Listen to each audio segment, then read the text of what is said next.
மசாலா தோசை பண்ணுறதுக்கு 1/4 கிலோ உருளைக்கிழங்கு வேக வச்சு மசிச்சு வச்சுருக்கேன். பெரிய வெங்காயம் 2 நீல வாக்கில் கட் பண்ணி வச்சுருக்கேன். மல்லித்தலை கருவேப்பிலை அதையும் பொடியாக கட் பண்ணியிருக்கேன். சோம்பு 1 ஸ்பூன் எடுத்திருக்கேன். பச்சை மிளகாய் 1. பச்சை மிளகாய் தேவைன்னா போட்டுக்கலாம், இல்லைன்னா மிளகாத்தூள் கூட யூஸ் பண்ணிக்கலாம்.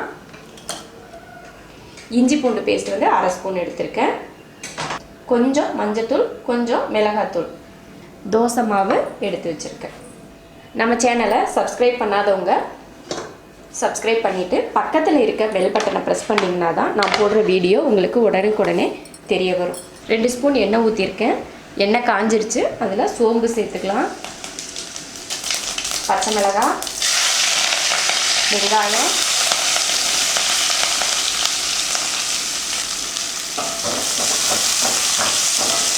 வெங்காயத்தை அதிகம் வதக்க தேவையில்லை, ரொம்ப கருகிற வரைக்கும் வதக்கக்கூடாது.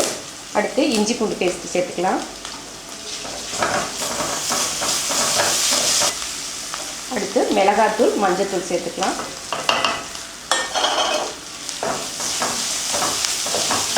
உருளைக்கிழங்கு, தேவையான உப்பு,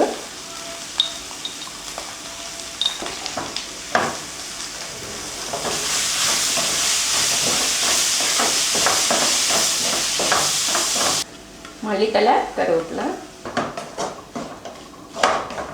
அவ்வளோதான். இப்போ மசால் ரெடி ஆயிடுச்சு. அதை மாற்றி வச்சுட்டு நம்ம தோசை ரெடி பண்ணிக்கலாம். சிம்மில் வச்சுட்டு தோசை ஊற்றணும்.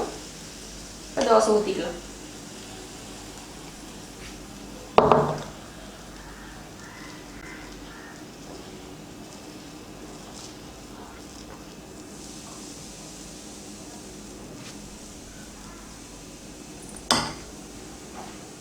எண்ணெய்க்கு பதில் நெய் கூட சேர்த்துக்கலாம். நான் தேங்காய் எண்ணெய் தான் நான் தோசைக்கு ஊற்றுறேன்.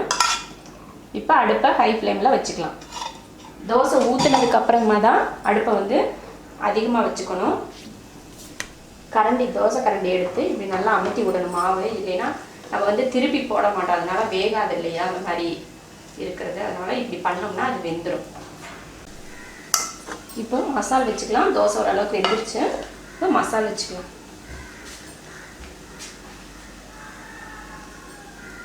நடுவில் மட்டும் வைக்கிறேன், இந்த முக்கோண சைஸில் மடிக்கிறதுக்காக.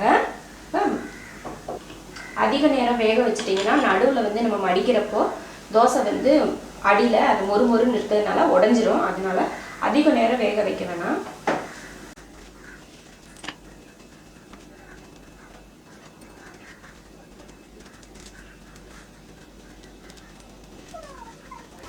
அவ்வளோதான், ரெடி ஆயிடுச்சு. இப்போ எடுத்துடலாம். ஒரு தோசை ஊற்றியாச்சு. அடுத்து நம்ம சாதாரணமாக மடித்து ஒரு தோசை ஊற்றிக்கலாம்.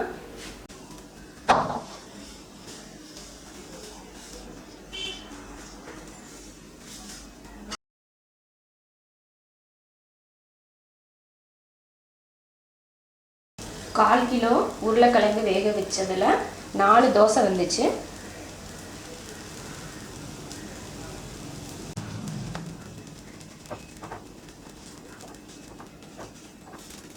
அடுத்த மசால் தோசை ரெடி ஆயிடுச்சு. அவ்வளோதான். இது போல் தான் மசால் தோசை செய்யணும். ரொம்ப ஈஸி தான், ரொம்ப கஷ்டம்லாம் கிடையாது.